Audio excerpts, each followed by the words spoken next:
Sosok Pariem, 25, korban tewas dalam kebakaran di gedung Teradron, Cempaka Putih, Jakarta Pusat, Selasa, 9 Desember 2025. Pariem satu dari 4 korban tewas asal Lampung dalam kebakaran tersebut.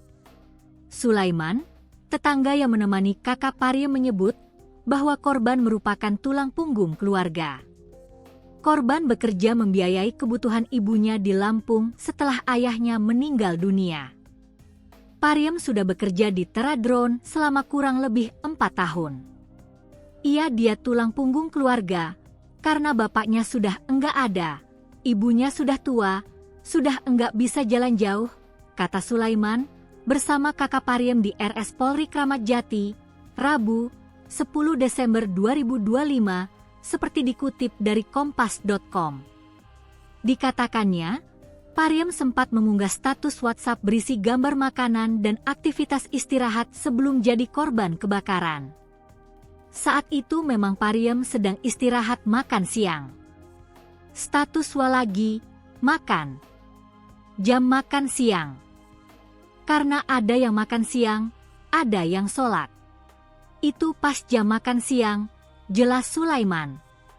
Ketika keluarga menerima kabar duka, Pariem sudah tak bisa dihubungi lagi, ponselnya mati total.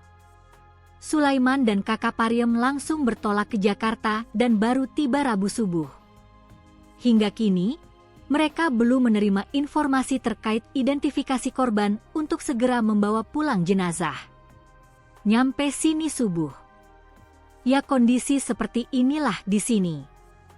Belum ada dari pihak rumah sakit, belum ada keterangan mau kapan selesainya, mau bawa pulangnya, kata dia. Keluarga korban tak menuntut banyak. Mereka berharap agar pemerintah Provinsi DKI Jakarta dapat membantu pemulangan jenazah Pariem ke Lampung. Karena kami ya orang enggak punya di Lampung. Jadi kami mohon sama Gubernur DKI untuk dibantu ambulansnya lah sepenuhnya, tutur Sulaiman.